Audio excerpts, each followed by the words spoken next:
All right, guys, welcome. Another system basketball clinic tonight. I always get asked about this, and then I go, who do I get to do this? And a lot of times on these clinics, I do some of them for selfish reasons because I'm a coach myself and I want to learn from some of the best. And Dave here tonight with Kimberly High School is really great at doing these. And and I can tell by the way he does these, he probably really breaks it down into simplistic terms and situations for his girls to understand at Kimberly High School.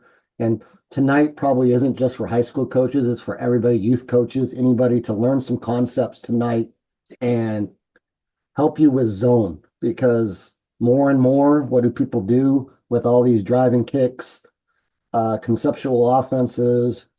Um, they just go zone because they don't want to guard you. And it's tough. The hardest thing, in my opinion, in basketball is to guard good penetrators and people that can finish up the rim. So I'm going to turn it over to Dave tonight.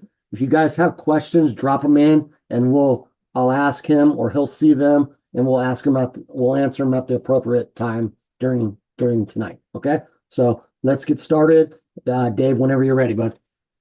All right, thanks, Mark. I appreciate it. Hello, everybody. My name's Dave Levisto, head coach, Kimberly, Wisconsin high school. We're the Papermakers. On the screen, Mark mentioned, you can email me at any time. It's just Kimberly Girls Basketball at Gmail. And YouTube, if you just search for Kimberly Girls Basketball, I have a bunch of video on there. Um, I'm on Blue Sky. I am back on X. It's at DL Fayed. I was off for a while, but I still have been. We also have our girls basketball one, which is on there as well. Um, I share a lot, share a ton. I don't mind, and the reason I don't mind sharing pretty much everything with even coaches I coach against is since we are conceptual, and I've used that term for a long time, and then it's kind of morphed into other things. We run one offense. I mean, it's one offense to rule them all. I mean, we just do the same concepts against man as we do against zone. It's just the kids start to understand what makes sense to use which concepts versus which defense. And the big thing that we do is learn how to play spaced. That is the biggest thing. So hopefully everybody can see. Here is just some little background on me. I've been the head coach for the last 3 years. I was an assistant for 8 years prior to that. I've always run the offense, but now as a head coach, I get to do both. Um, these last 3 years, of my first year, we were 16 and 12, and we got zoned a ton. We were really bad against it midway through the year. We lost to a team by 30, mainly because the kids just didn't know how to create space or cut versus the zone. So we really, really, really had to break things down for them to get them to be able to understand when to cut and how to cut. And we played them in the tournament that year. So this would be 3 years ago. And we ended up beating them that second time. And we finished somehow 16 and 12 and made an Elite Eight. The second year, we had an influx of some really solid kids who I had worked with through youth and knew they were going to be really solid. Three freshman kids, and we went 23-4 and lost in Wisconsin. It's called the sectional semifinal, so it'd be like a Sweet 16, 2 games from state. But then we challenged those kids because we had everybody back, and we had to get stronger, get tougher, get mentally tougher. And this year they bought into everything that we were doing. The main one is that they played for each other and sacrificed for each other because we had a lot of talent. And we finished the year 29-1 in Division I state champs, which in Wisconsin is the highest level. And we got zoned a ton because we cut well, we could play inside out, we took care of the basketball, and we shot it pretty well too. That was probably the biggest thing why teams just started to zone us. And in the state final, we played a team that was really, really, really good at the 1-3-1 zone, which we didn't see all year. So we had basically a day to prepare for that. But since we are conceptual, that preparation was pretty easy. because we didn't have to change anything.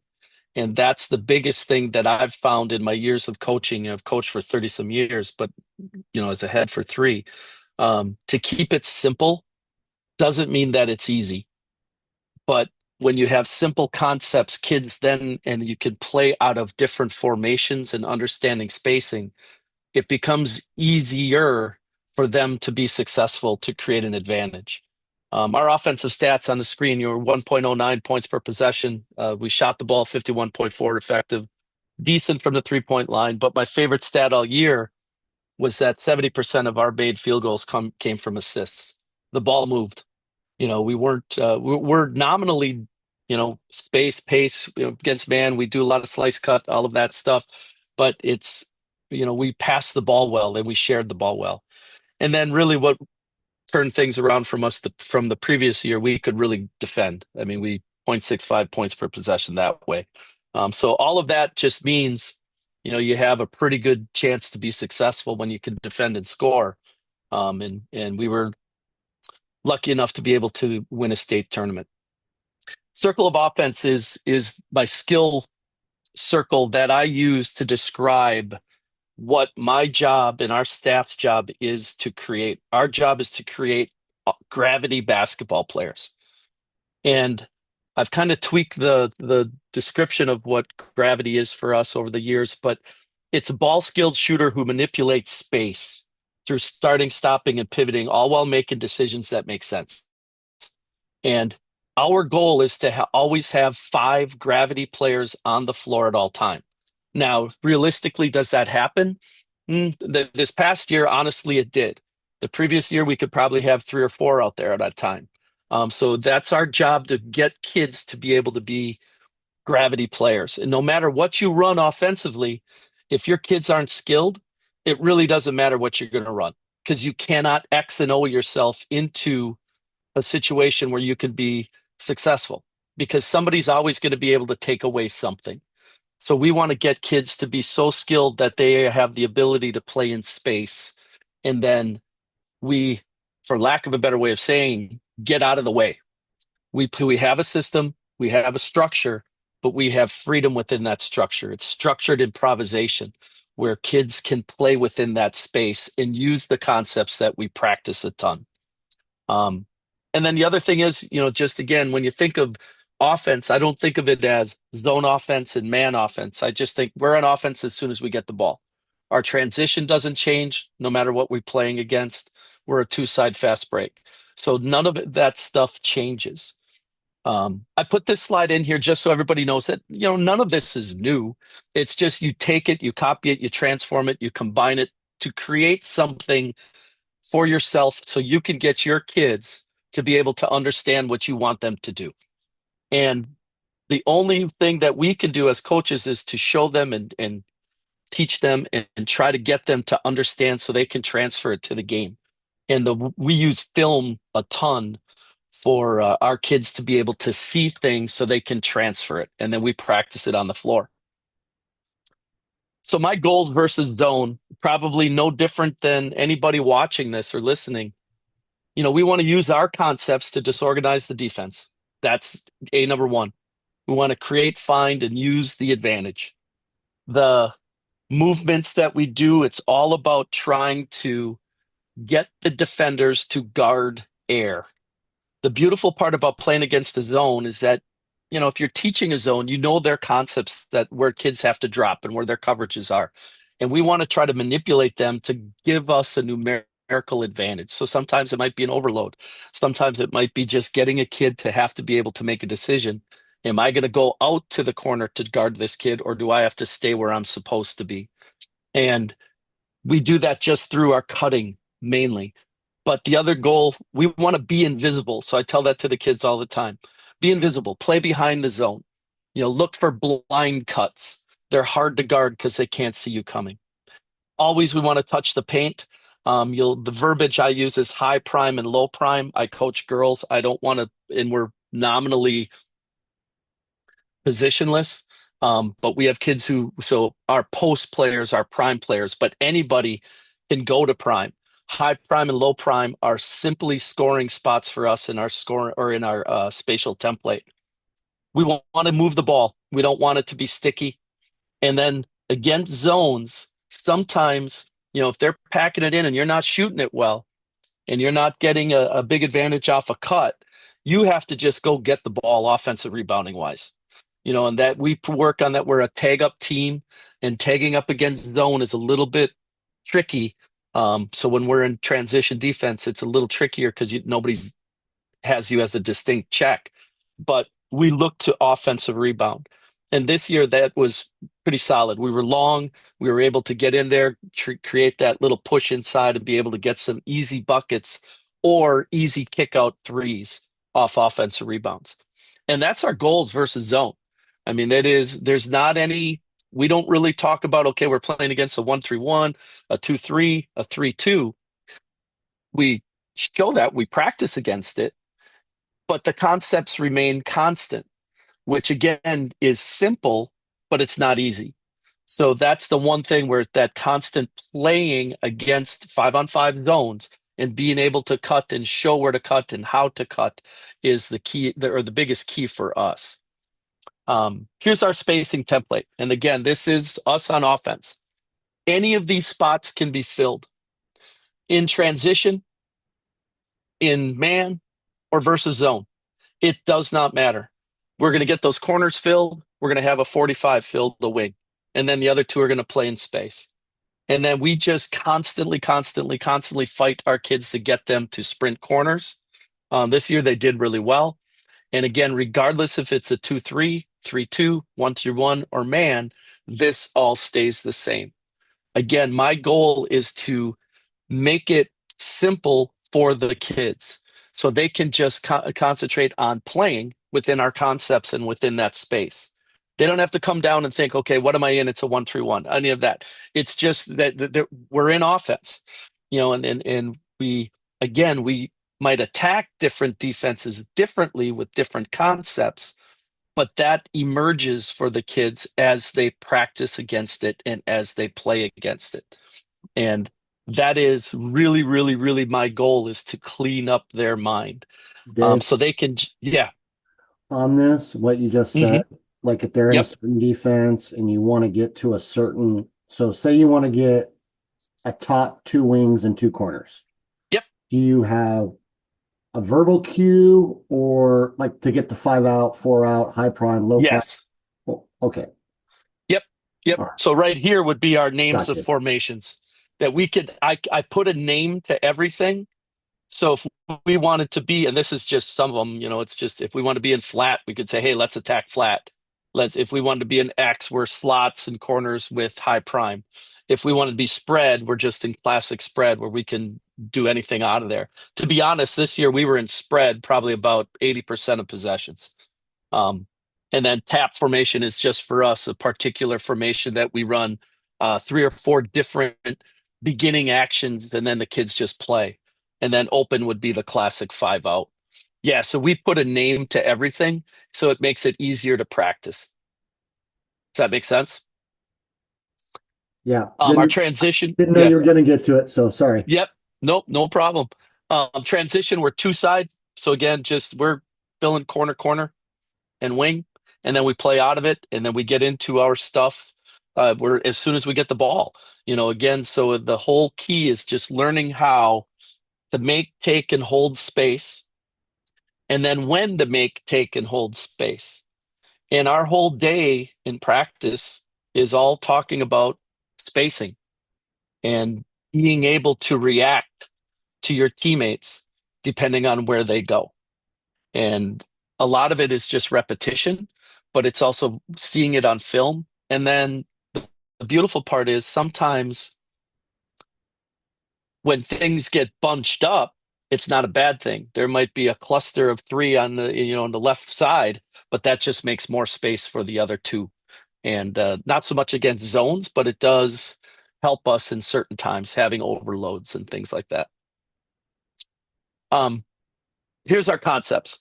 And this is the quote unquote 6 concepts that we talk about and practice and work on against any type of zone. We want to look to disorganize the zone through cutting. And I'll dive deeper into the type of cuts in a little bit. And I put a name to everything, mainly just so we can practice it. But then the kids are just playing within that. They're cutting to space and cutting at, there is no hard and fast rules, but there are tendencies that make sense. And that's that decision making that we talk about. We want to disorganize through our formation or spacing. We look to pin the zone. We actually screen more in the zones than we do in man to man, to be honest. We look to pin the backside, and I'll talk about pinning off ball and then on ball. One of our concepts is just pass backs. In zones, everybody on zone in zone defense, their eyes are 99% of the time on the ball. So we look to manipulate that by getting the ball going one way with a dribble, using our footwork, stride stop, and then we look to pass back. Pass backs create numerical advantage for us on the backside. A lot of times it could be a 2-on-1, it could be a 3-on-2 situation on the backside. Then it's us just having to make that next decision, and that correct decision, hopefully, of making the next pass or taking the shot or looking to attack a closeout on the backside of the zone. Boomerang, simple concept of I pass to a teammate, the teammate passes it back to me quickly. Again, it's just a way to disorganize the zone, especially in those 2-on-1 situations. But just to see, it's kind of like for some of our kids, it's a good, we just call it like a pre-snap read. We're coming up, we're boomeranging back and forth, and we could just see what that defense is trying to do. So a boomerang for us is a pretty common thing. And then the sixth one is just a concept that I call a sandwich. It's where a lot of times against a 1-3-1, we look to sandwich the middle kid, meaning we bracket her. There might be a kid in front of her, and there might be a kid in back of her. There might be a kid on the side of her, and might be a kid on the other side of her.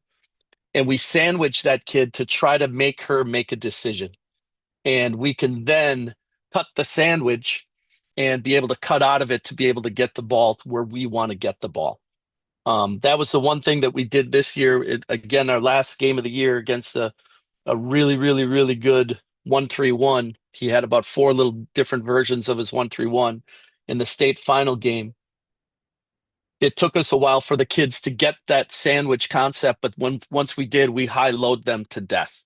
And it was just able to, in the second half, we were able to extend the lead to 21 and ended up winning by 21, mainly because of that sandwich concept. The nice part is we did it throughout the year. Kids never saw 1-3-1, but yet at that point, that last walkthrough, we were able to say, hey, let's just sandwich this center kid. And then the kids understood because we had done that concept enough in practice. Goal is to get 2-on-1, 3-on-2 situations and get them guarding air. I mean, that's honestly what, if we can get defenders in the zone guarding air, we have an advantage. And then it's just our job to be able to make a shot. Not everything's going to go in, but at least if we get a big advantage shot, I feel like we've done our job to get our kids in the right spot. This is the formations that I mentioned before.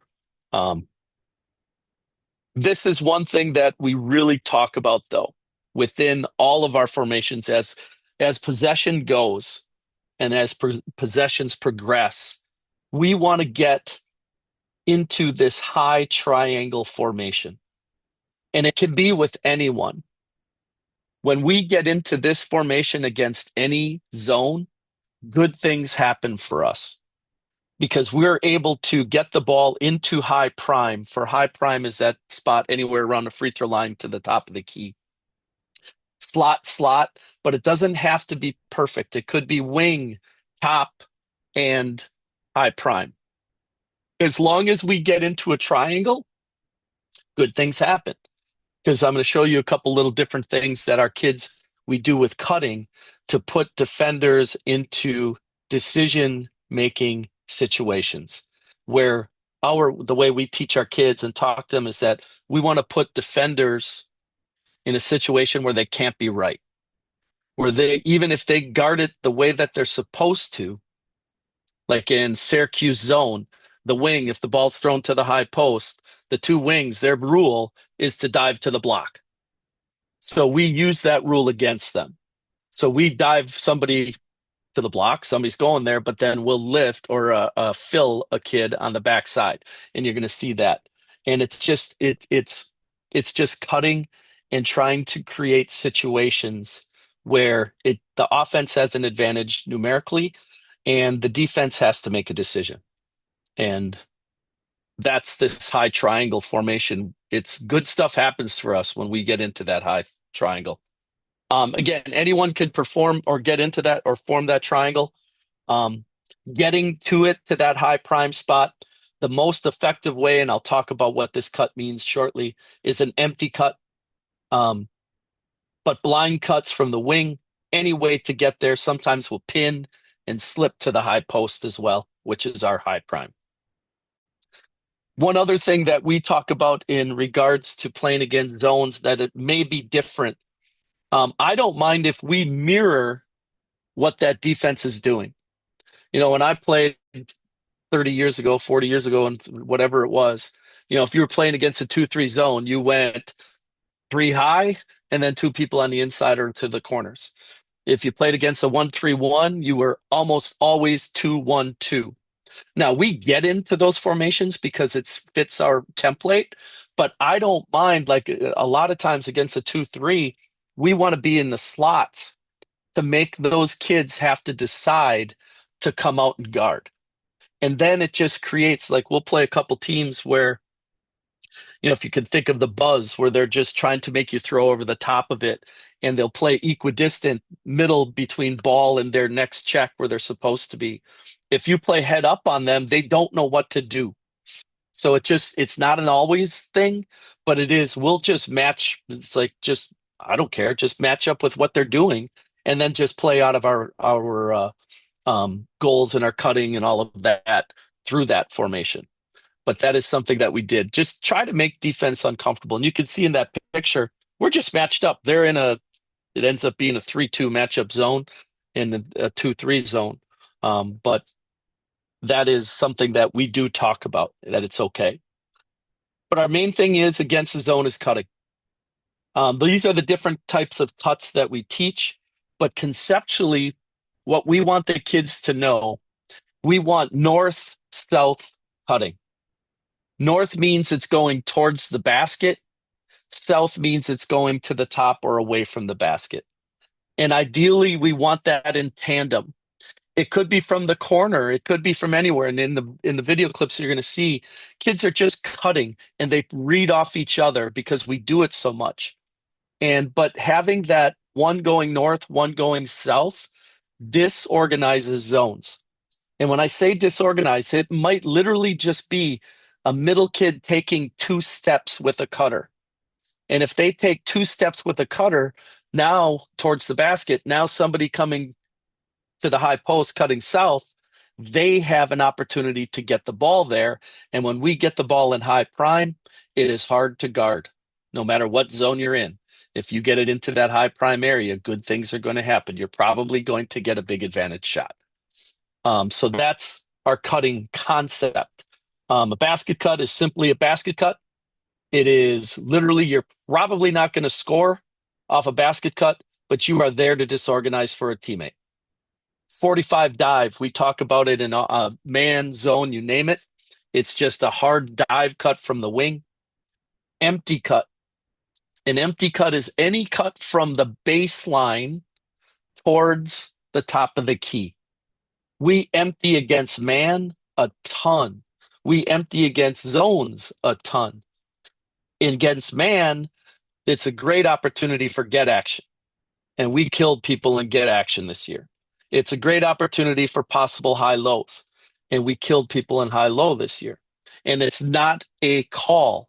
It's just a concept that they know what makes sense if I empty cut. And a lot of times we'll go on a get. A lot of times we'll just 45 dive it. And that empty cut is a huge part of our offense. Blind cuts is more of a description than an actual direction. Blind just means, hey, if there's a person who's got their back to you, that's a great time to look to cut. Cut and empty because you're going to have a little head start. We always tell them, hey, if they're blind, you got the head start. and that gets us, we're able to get the ball in particular spots. An exit cut for us is a cut to the corner. So exits, that's how we get corner pins. A cross cut, literally, we just cross the floor. You go from one side of the floor to the other. It could be wing to wing, wing to corner. It doesn't matter to me as long as they're cross cutting, they're creating disorganization in space. Um, a fill cut is as simple as a fill. We fill from one position or one spot to the next. Um, and the difference between little difference between our zone and offense or our zone and man attack. Against man, I'll use the statement fill before you or chill before you fill. Zones, you're filling a little bit quicker. Basket cuts or any cut through the lane in zones, you can be slow, you can linger. When we're playing against man, we want it quick in, quick out. So those are just those little conceptual things that the kids start to understand depending on how teams are guarding us. And then our last cut that we talk about a lot is a burn cut. Our burn cut is if they turn their back, you burn. So the concept, that language we use is turn and burn. If they turn, you burn. And we get that a lot when the ball is high post. If the bottom defenders come up too high, they have their backs to the defense or to the corner kids. Bang, we just burn cut it right across the baseline. So those are the cuts. And again, I put a name to all this so we can practice it. None of these things are called, but if we're in a timeout and we need to call something, it's like, hey, Reagan, go on an empty cut. Let's go to prime. And Haley, you 45 dive it. So that language is there so the kids understand. It's not, it's specific and it's understood so the kids can play freely. And it's easier to practice, by the way. So then when we're in, play, we're practicing and said, hey, we gotta score in this possession with exit cut corner pin, and then just play out of it. So it gives a little constraint to them having that language. Dave, Those are our cuts. Dave, we have a question. It Sure. was kind of, I think, off your high prime triangle. Yeah. Coach Pittman was asking, have you ever played out of that triangle with it inverted? Yes. E.g., for example, he plays out of a horns formation against Mhm. zone. So two posts, one top. And do you believe your cutting concepts would work out of this alignment? Absolutely, because that's basically how if we wanted to sandwich a kid, it's basically horns. Yes. And any of the cutting, you can literally, and there are times I teach it like this. I don't care where you start in a possession, long as it's within our framework. I mean, it could be anywhere. And within two passes or two, 50, literally within 5 seconds, get to a high triangle. And you can get into this anyway. And there's no set rule on how you have to do it. It just makes sense certain ways. It's easy to empty cut to there. But yeah, that's a great way of doing it. All of this stuff you can start in any formation because we're just teaching cutting and we're teaching and how to cut and then where to look.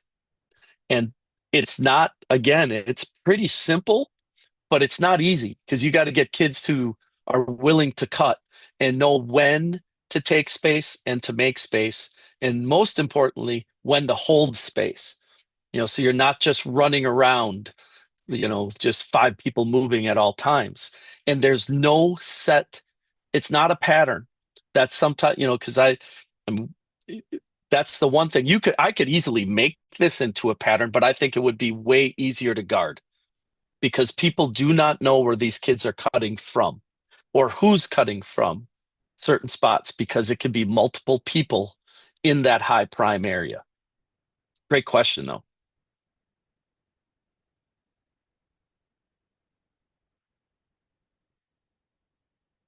Back to where I was. Okay, so pinning is the next thing that we really talk about. Um, we can pin off ball or on ball. We look to pin the zone on the backside, especially. That's when we look to pin and skip. It usually comes from the slot, backside slot, skip it over either to the wing or to the corner. We've had kids in the past who could skip pass so well. We could corner pin and skip pass from corner to corner. We work on skip passes as soon as our kids are in first grade because skips are so huge that we want to be able to get to that advantage on the backside as quickly as possible. Um, we'll pin the ball side as well. That's where those corner pin exit cuts, we just call it a short pin and skip, or just a simple ball side. Like if a kid doesn't have great skip ability, we'll make sure that she dribbles up and then has to look for her next pass on a pin. We pin the top kid, we pin the wing, we pin the bottom kid. The kids just, that's the type of screening that we use. We will also ball screen it, mainly against 2-3, but we'll ball screen a 1-3-1 as well, and a 3-2 zone. We look to pin sometimes the inside, so we'll go inside of a 2-3 zone of the top two defenders. This year, we were more successful on having um, almost more of a step up look, pinning the outside of the top kid. And we were able to create a situation where we would roll replace and be able to get the ball inside. But we will ball screen, and the kids have free reign to do it. That's just it's built into our offense. It's just fist with the if our anybody wants to set a ball screen, they'll just fist to give a communication to the person with the ball. Um, but yes, we do ball screen that. So that's our pinning. Passbacks again are the way we talk offense is the game is played behind you. Anybody can see what's out in front. Elite players and really great players know what's behind them. And in zones, that's really it really becomes more important because again, like I mentioned, five kids have their eyes on the ball. So if I'm dribbling the ball up from the baseline and I have that bottom defender on me, I'm going to pull her a little bit before she disengages. That's a great time for somebody to circle behind, and then we just stride stop, look for a pass back, or we'll hook pass it back on a pass back. Sometimes we get a shot. Sometimes it creates a closeout where we might get a drive. And those passbacks can happen anywhere. Boomerang, just real simple. Zone defenders, again, looking at the ball, just get it one way, get it right back. Nothing, you know, elaborate. It just is a good action to get the ball moving. Sometimes just using a hard ball fake gets that whole defense to shift, and you boomerang it right back, and you can get a shot. Um, we look to blind cut or empty cut, while that boomerang is happening, and it gives us an opportunity to get that ball into the paint. And then the sandwich concept, again, I talked about before, simply putting two offensive players on either side of a defender. We're making a sandwich. And then we cut the sandwich, simply describes how we cut out of that formation. One's cutting, usually the player from behind of sandwich is going to be cutting in front, and that kid is going to be able to get the ball because the other kid is exiting out somewhere. And almost 99 out of 100 times, that defender is going to take one or two steps towards that kid exiting the sandwich. And then that creates a little space where we can get the ball in. Now I'm just going to show us a bunch of game clips. So let me get this set and I'll switch the screen to share. And I'm going to share this one.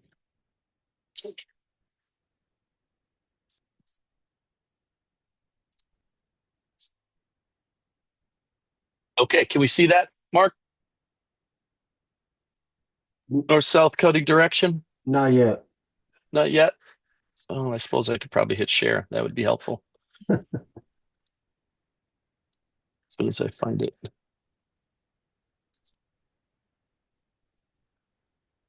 How about now? Yes.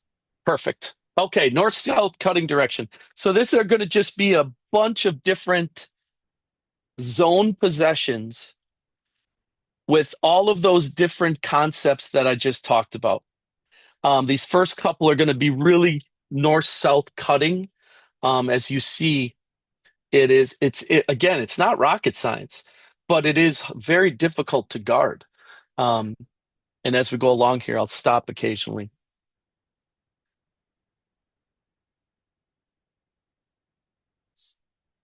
Okay.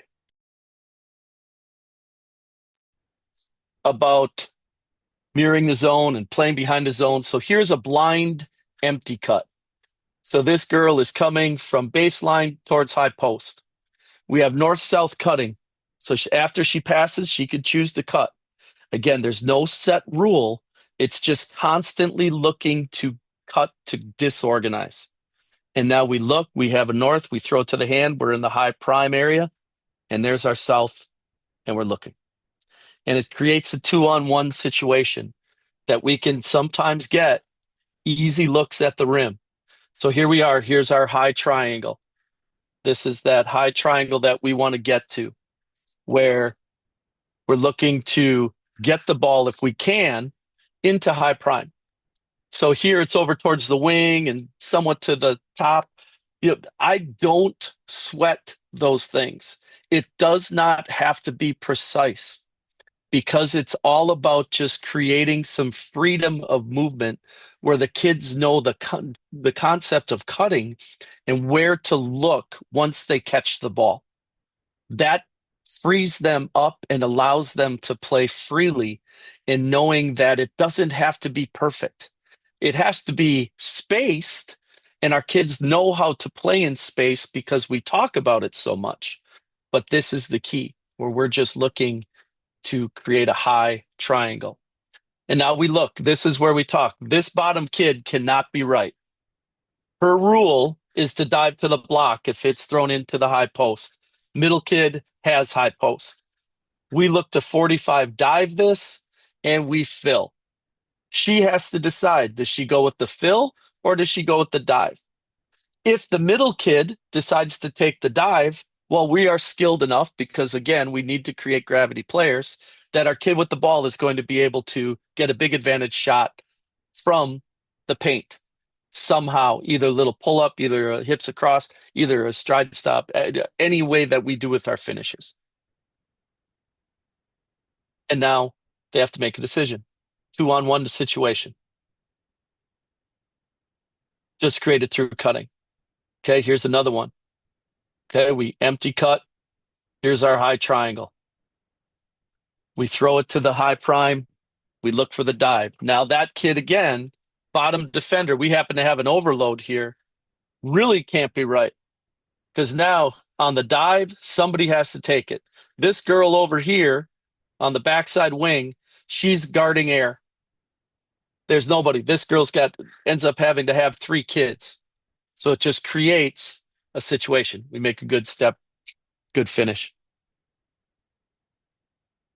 Again, here's our high triangle. Going to be a direct pass again. We look for our 45 dive. We look to fill.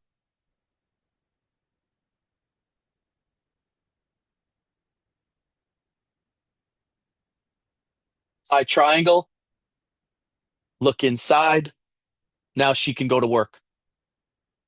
Because what happens is the more you get there and the more you hit cutters, or hit threes, people have a tendency to stay on gravity shooters. So there's the cut. There's the fill. This one, that girl took the cutter. So now we should make the decision to throw to the fill. Great shooter, big advantage shot, happens to miss. We can live with that any day of the week. Here's one, though, again, where we are not always, always, always the same. The kids, and because the language we use is what makes sense. So in this clip, number 12, who's on the wing, she's a great 3-point shooter. The kid in the corner is a great cutter. And on their own, they just read each other. It made sense for the corner kid to blind cut. We want somebody attacking the rim with a cut just to disorganize. So here they make the decision on their own and made sense. And again, great shooter, open wing, 3. Again, just transition. We're 2-side. We can play through the trail. We can look anywhere. Again, this just gets us we flow into offense, trying to get to that high triangle.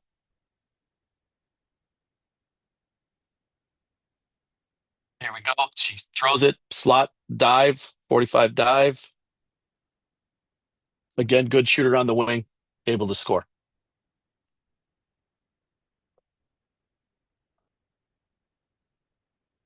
Okay, here we have a pin. We look to corner pin. We have a little slice cut. Girl decided to cut across, a little slice cross cut. Another way to get to that high prime, we pin and then we empty cut. So combining things, pin and empty. Um, it's hard to guard two actions, and they're looking to, I know when we talk, we tell our kids if we're playing our Syracuse zone, you better not get pinned. So you're always fighting over the top. So we look to pin and then we look to empty cut.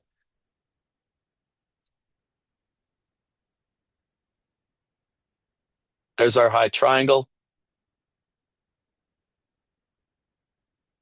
Now we stepped out and we teach this. It's okay to step out. So our high post stepped all the way out, cut it at top of the key. Somebody else can get to that high prime. So this girl is sandwiched, really. There's one on one side, one on the other. And we're already, you can see this number 33 right here. She's already anticipating high prime entry. She's 45 diving it. Again, that bottom, she can't be right.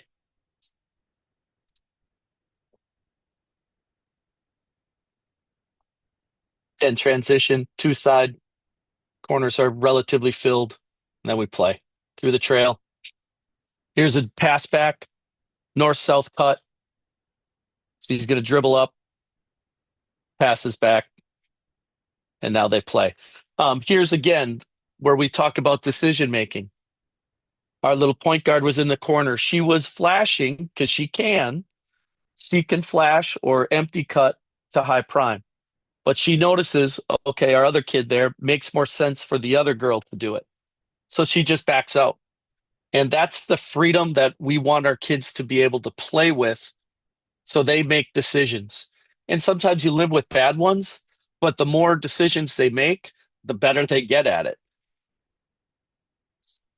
So she backed out. Here we are, high prime. Get an easy one. We happen to miss a bunny. Now these couple clips are going to be against a really solid 1-3-1. This is a state final game. Um, so they're bringing their 1-3-1 pressure. Here's that sandwich concept.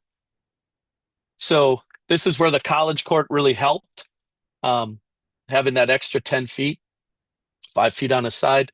We get our high triangle. We have one in front, one in back. They have one, two, three kids, four all the way up. And then eventually we just high load this to death. But it took a while for us to, because they were really good, real athletic. But we're just looking high triangle. See, we cut the sandwich. One cuts out, next one cuts in, and now we have chance for high low from the wing. We got fouled.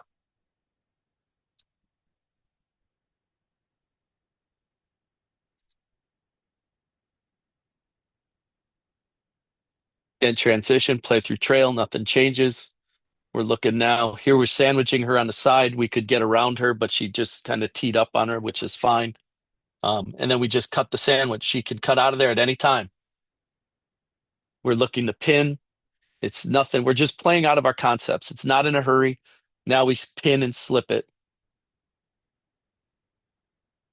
and miss the. But again, I'd live with that any day of the week. We're getting a big advantage shot at the rim.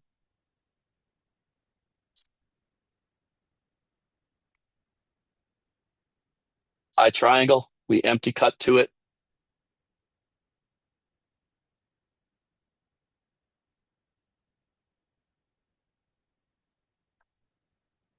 We could cut from the top. She blind cuts it to high prime multiple ways. Doesn't matter to me how they get there. It just matter if we can figure out a high triangle to eventually get the ball in that high post, or we can look to the corners as well at any point as that another kid goes in. Again, it's nothing patterned, um, or set. So now our rule, if we look corner pass, we should prime dive, and we were corner pinning on that back side, and we get fouled. But to be able to have it from multiple angles, from multiple people, is what I like. So here's an early boomerang, just to show an example of a boomerang, one to the other. High triangle again. As you go through, I watch a ton of film, and so here we go. We throw it, and we can look. Um, and now we're just playing. To be able to make sure that we're doing things conceptually, it should be seen and repeated when we're looking for it. So here we're mirroring this formation. It's like we're there going against 1-3-1. I'm fine if we mirror it. It makes people have to guard. Good baseline cross cut. We look to dive, make a window, and now here's some possibilities. She could ball screen. I think that's what she was going to. Realize, okay, we just get a pass back instead. Three defenders are pulled to the ball. Should be quick. There's our pin and skip. We're looking to pin that backside of the 1-3-1. We could do it. Pretty good pin. She chose to drive it. Another pass back. Now, four kids on that side. We want to get the ball to the advantage. We have a 2-on-1. And again, this team was really good. Their rotations were solid. For us, this is a huge advantage shot with a great shooter. And we get a bucket. That's pretty solid defense. Here's another one earlier in the year. This was a team that we actually played in the state final or semifinal. High triangle, dribble up, could have been a pass back. Here we're in our prime. Okay, 45 dive. They play out of it. We had the lift or the north south that way, and we make next pass 2-on-1. Big advantage shot.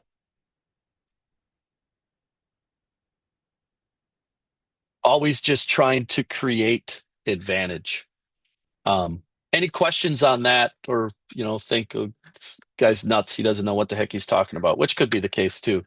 Um, Um, Dave, I know you're a small-sided games to help teach these concepts. How do you yes, adjust that to a zone, or do you do more 5-on-5 versus a zone to they already yeah, have them, but to ingrain because it's a little bit of a different defense, if you will. yeah. We, to be perfectly honest, against zone, I play 5-on-5 Okay. right away, and we'll go slow, like where to look, when to cut, why would you cut, all of those. The kids seem to be able to see it and transfer it quicker when they're able to see all five out there. Um, but those concepts, we play that because they're all the same thing in man. I mean, we'll throw it to high prime and empty cut it. And we'll be playing 3-on-3, and then we'll play high, 3-on-3, throw it to prime, and go on a back cut instead of going on the get. Well, that's what you just saw. So they've done it so much against man, but then against zone, we do it 5-on-5 to show them that it doesn't need to be as quick on the cuts. It's mainly to disorganize, and you can quote unquote linger in the lane to try to bring two people with you. Um, where man, we're talking, hey, cut quick, get through the paint quickly, because we want to look to create space to be able to attack that paint. But yeah, I haven't found a good zone um, small-sided game. I don't think it's as Yeah, realistic, it's because you can't really show the drops, in the rotations the in it. dilemma I have Yeah. with small school. Hmm. Got 9 players on the team. Yeah. So Yep. so Yes. until I get some assistance and stuff like that, it's hard for me to be in the drill Yes. And be and coaching it. Yeah. coach it up. So Yep. Yeah, so when we do, like when I used to be a JV coach and we'd have, 8 kids because 2 kids would be sick and stuff yeah, like that, exactly. we'd try to go 4-on-4, and then we would just manipulate only one kid on top if we were playing a 2-3 zone. So we'd Okay. have the middle, so at least they would do that. You have a one That's the three only, a one yeah, three zone basically. yeah, a 1-1-2, Gotcha. and Gotcha. yeah, so it at least we would get the baseline stuff and the empty cuts where kids would know. And it was actually easier for them to throw it there because it was just, one defender trying to take away that high post. But Uh, yeah, there's no real good way to do it. yeah. Before you go to the pop here, Yep. Coach Lopez has. Do you ever run quick hitters with your conceptual, or are you just purely conceptual with your zone offense? We'll start in different little actions. I could show one later. We run almost everything. Well, this one right here, actually, pop is one. where we're having a quote unquote scripted beginning, but it can change at any point. We ran a little high-low action. I'll show that. I have a clip of that too, where we could run against man or zone. Um, so all of our quote-unquote sets, they're really simple, um, but a lot of it is just for us to get the ball where it touches two sides of the floor. I mean, our kids are skilled, so they have a tendency to play too quickly and take the first shot that may not be a big advantage shot. We're skilled enough to get it, but it wasn't going to be good enough for us to win a state championship, if that makes sense. So I had to get the kids to understand, hey, we have a big advantage shot, but we can find an even bigger advantage. So a lot of our quote unquote quick hitters are to slow us down in not the aspect of playing slow, but in the aspect of making sure that we reverse the ball once or twice, get it to that second side, and then play. But great question. Yeah, and the beautiful thing is I name every action that we run. So, or that the kids play. So even out of a timeout, I could say, hey, let's go stagger to a get. And the kids know, okay, it may look like a set, but we're just telling them which actions to string together. 90% of the time, the kids are making their own decisions. Um, 10% of the time, I can call something or call an action, and then they'll do that action or a particular cut. Like I could basically say, hey, let's go slice the fist, and they'll slice it and then come up for a ball screen. And then they're just playing out of that initial action. And that's kind of what this one is right here. Pop for us is just a high ball screen roll replace. We ran this more last year than we did this year. Um, but just with personnel, we just were better at other things and it emerges, but it's still really good action. And we did run this year as well. So I'm just going to show that now. Um, so pop for us again, this is versus zone. So here we are screening the middle kid and we're looking to isolate this bottom kid can't be right. And our replace is down here on the block. No matter what, every time we've run this against the zone, this top defender who is getting screened 99.99% of the time is going to take one or two steps with the roller. And that's all we need because then our replace is going to have enough space to get a big advantage shot off. So you'll see here, she's going to take one or two steps with the roll. We have that girl takes ball. There she goes with the roll just a bit. And now we have a big advantage shot. We want to create our triangle and we can look inside. Dave, if she goes underneath that girl, do you have her just pin it? Yep, just pin it, or we can rescreen it, Okay. or she could just bounce back and look for replace. Yeah. Okay. And now this year, that girl who was in this, she was a sophomore, and this is from 2 seasons ago. This year she'll be confident enough to just shoot it. You know, if they go under, you bury it. So here again, take ball, they go with just a little bit, always going to. And now we have big advantage shot. I meant on the roll defender. Oh, on the roll defender, if they take, yeah, we'll So just pin it. so if Yep, the top goes underneath and goes with her, you just pin for the roll yep, for the replacement. yes, Okay. yep, My bad. I didn't clarify exactly. for you. Yep. No, I get you. Now here, there's same action just against man, just to see that it really doesn't matter.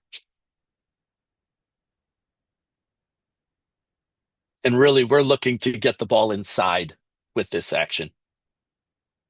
So that's one example of using, against man and zone. Same thing. Here's that little high-low action. We called it double. Actually, I could show you double. Just do it that way. Here's double. This would be something that we quote unquote call. It just starts with a ball reversal though. And then it's a baseline cut with a shooter. And we could do it against man or zone. Does not matter. We did it a ton against zone. So we get a reversal. Now we're looking empty cut to high prime, and now it's a corner pin on that backside, but we're really looking for the high low. So we could turn and face. First look is there. We read those kids. So if they dive by rule, which they should, but we had a girl who hit 5 threes in this game, so that brought gravity out there. So it created space. Did you run So that that's versus the 1-3-1 team as well? yep, yep. We ran it against 1-3-1. We ran it against man. We ran it against 2-3. We ran Gotcha. it against a 3-2 zone. It did not matter. Because again, it's just a simple quote unquote scripted action to begin to get the ball reversed. That was really it. And then the putting, using our gravity players to make the defense have to make a decision. And again, it's that simple, but it's hard to guard because it's creating the defense has to make decisions. Do you go with the cutter? Do you go down to the block where you're supposed to? Well, if you go down to the block in a 2-3 zone, you're leaving two shooters out on the wings. And we'll just they have to pick their poison a little bit. Um, so let's see. Let's go one more. This will be a lot of high-low stuff, kind of the same thing, where you see the different actions, gravity shooters. So this is that kind of the same action, and a couple times we ran it differently and scored in different ways.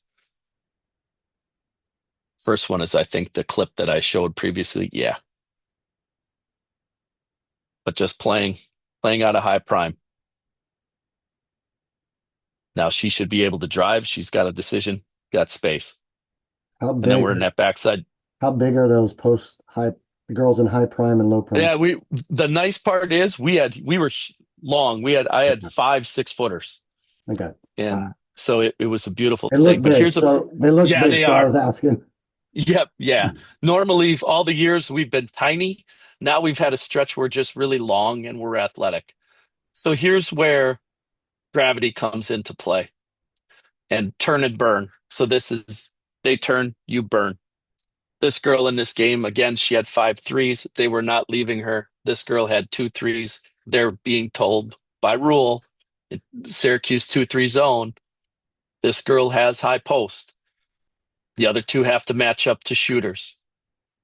And now this girl's she's stuck. Does she dive? She was a little lazy on it and we get a burn cut. But that gravity created that space.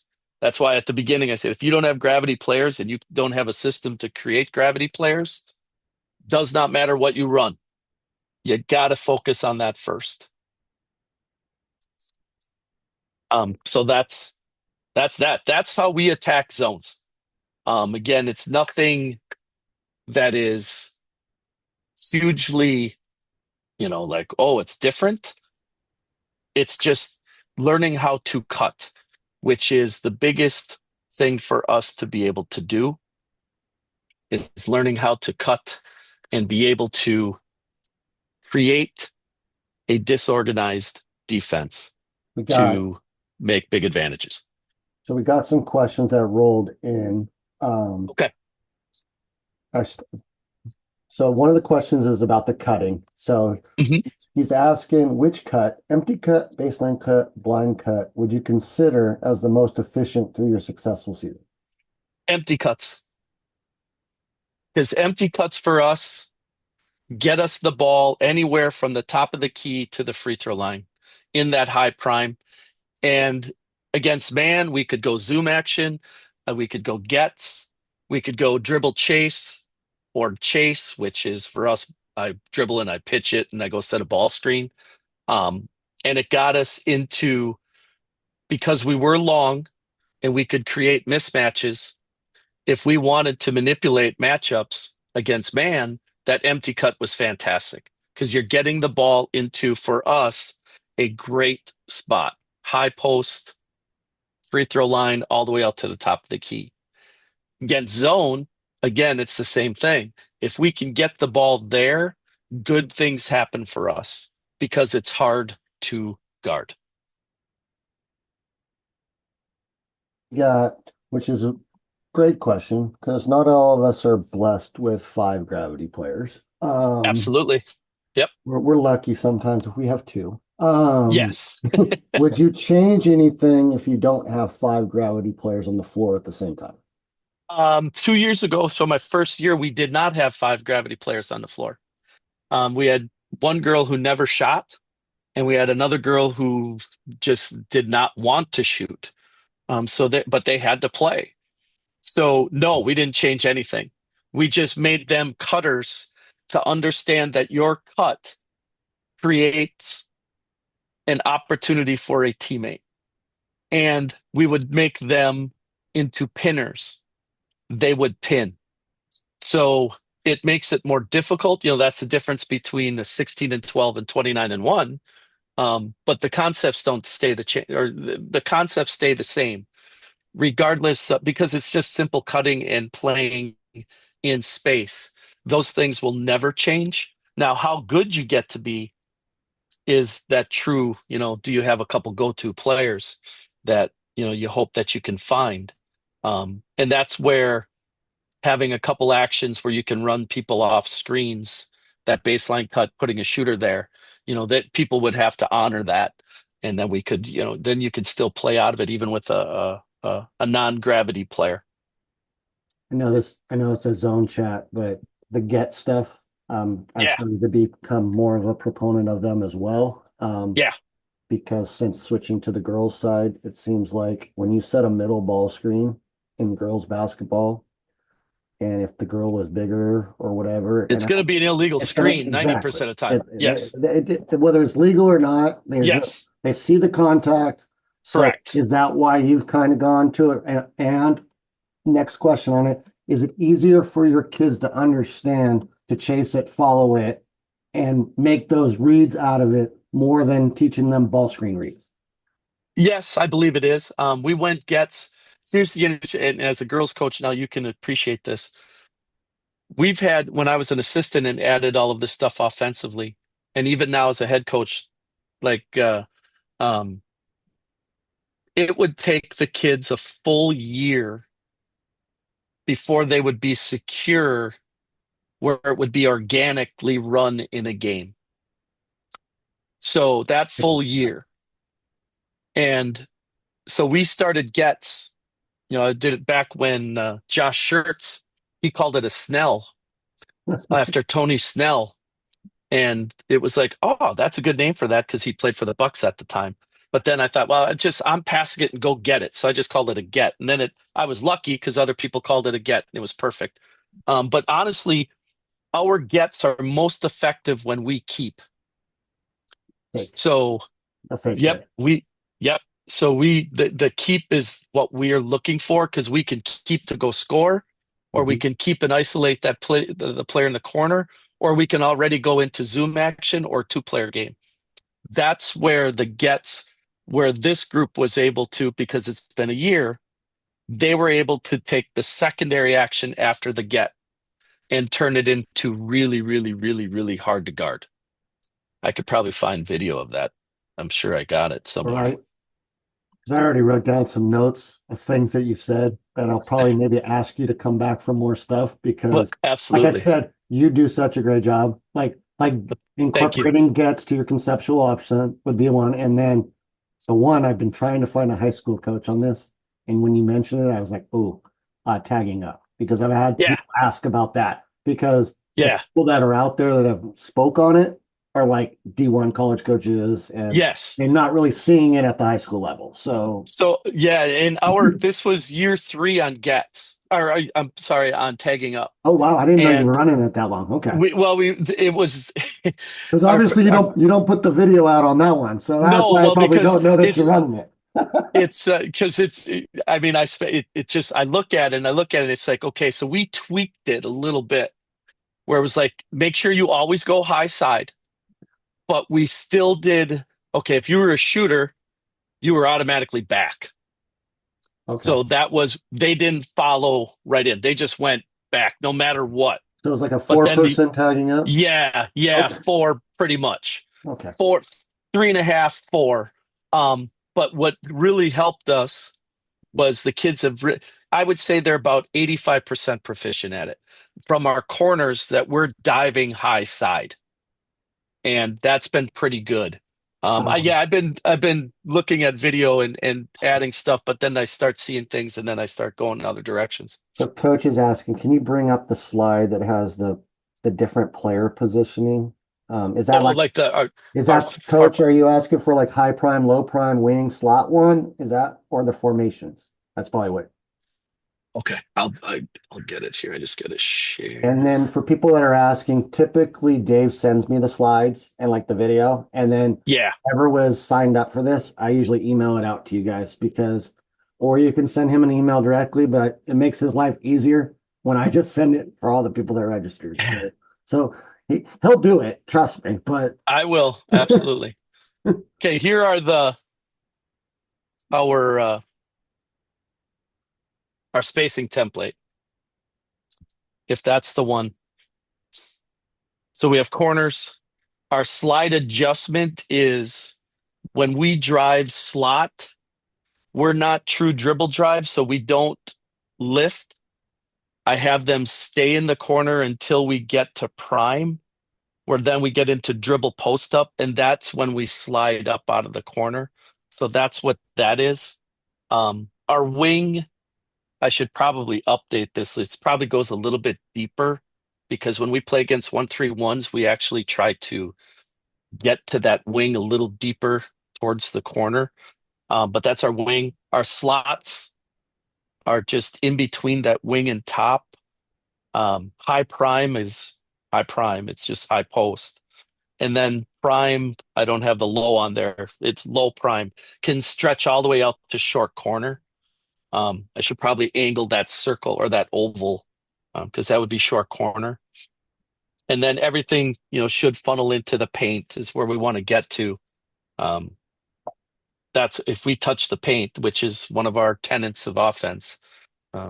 Play Goldilocks spade, touch the paint, shot every possession, and finish off 2 feet is the goal. And that fits for us. This template for our varsity kids, they have free reign. Any kid can go to any quote unquote scoring position. Um, but what happens is, it makes sense. Okay, we got a 6'2" kid who's really good inside. Well, she's going to spend most of her time in high prime or low prime, but still step out to the corner and still be able to fill and all of those things. Um, but kids, we talk about, okay, where are you really really really good at? Let's get even better at it. Instead of trying to get everything, long as you have some gravity, you're able to shoot a three, you're able to finish off two, and you have some ability to make a decision. You can really play offense. If you can pivot, you can play.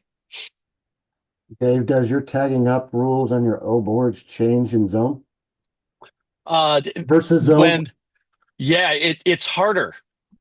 So we kind of just say, hey, just go to the high side. If you're the corner kids and you're crashing high side, it should be fine.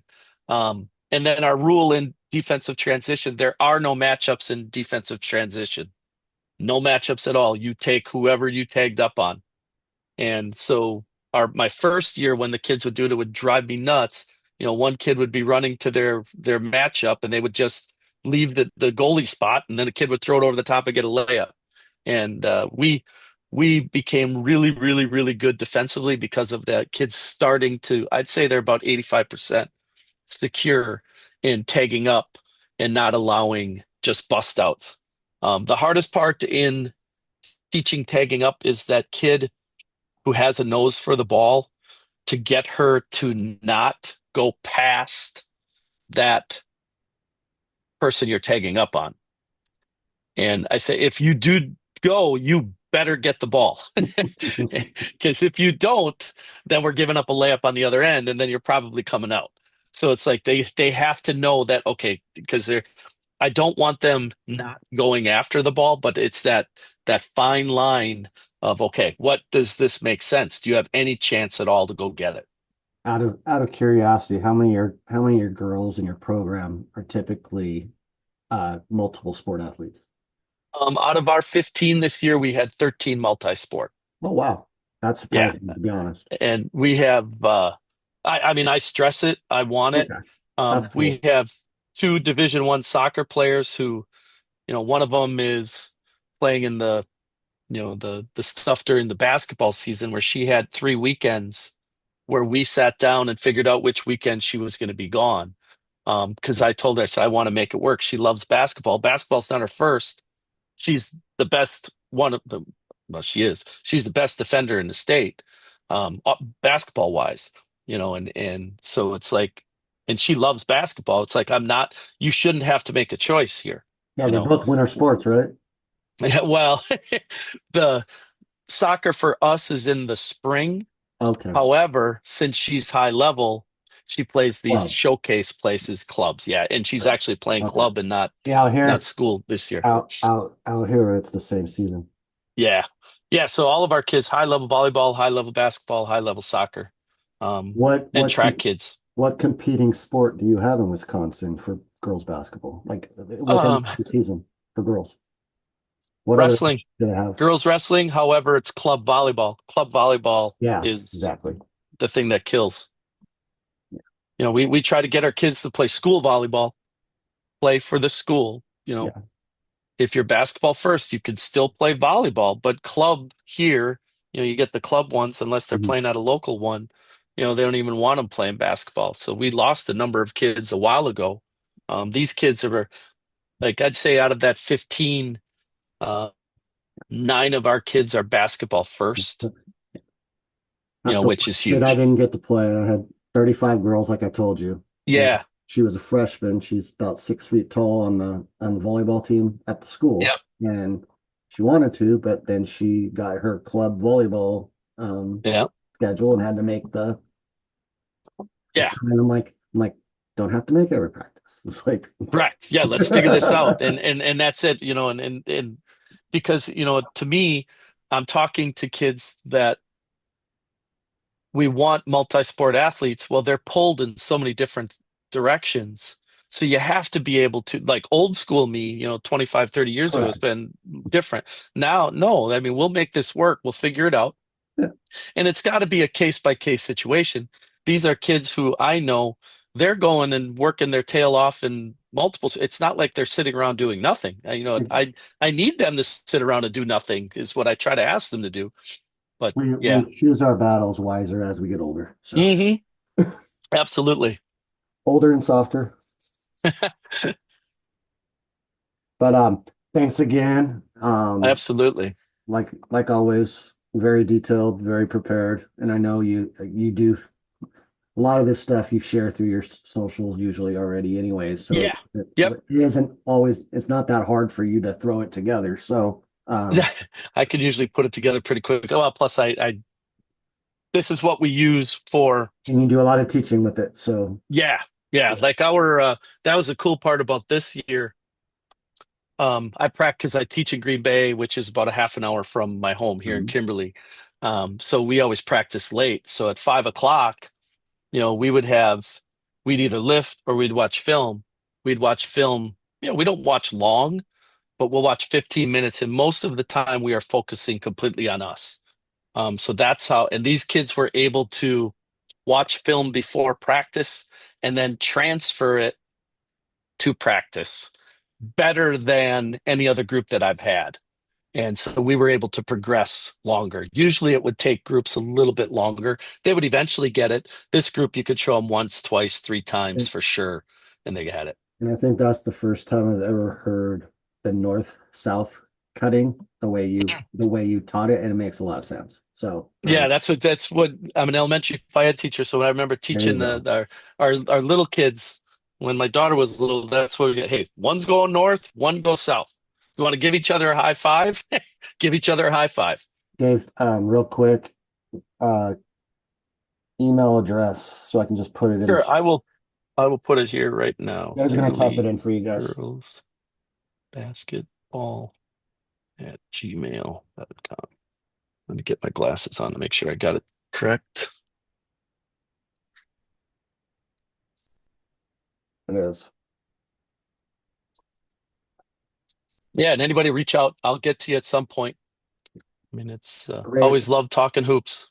great stuff. I'll be I don't know when you get busy, but I'll probably try to get you one more time before summer ends or whatever, Yeah, because yeah. I July's get pretty asked, open. I get asked tagging up all the time. Yeah, Um, um, Gets wouldn't be that long, but it would still be informative. yeah, But yeah. yeah, We could do it. I there's mean, so many different ways you can do a get, but you can ram into the get. yes, You can, yeah. And honestly, we try to keep it as simple as possible. Just empty cut it. But then we teach it really, really, really a lot of time on being able to tee up at that position so we can throw the ball to the hand and go get it.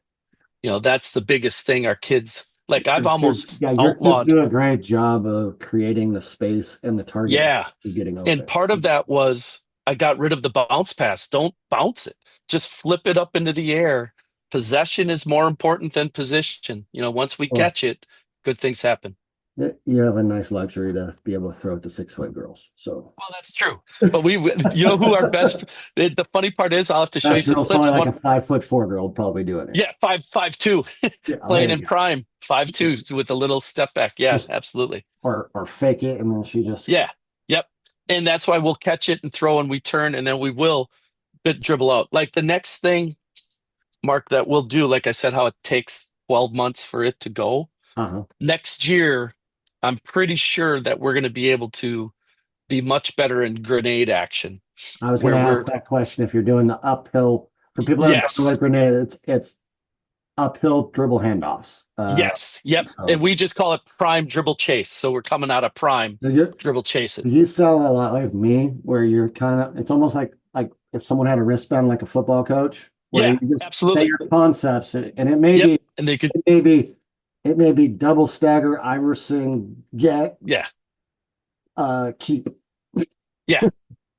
It's just, and I If you don't care guys how you got get there. to, if you need to be that restrictive with your girls, and he's the You could opposite be. of me, guys. Now Yeah. he's D1, top of the ladder. I was D5. So when he's saying 10%, I was Yeah. probably more my first year at the school.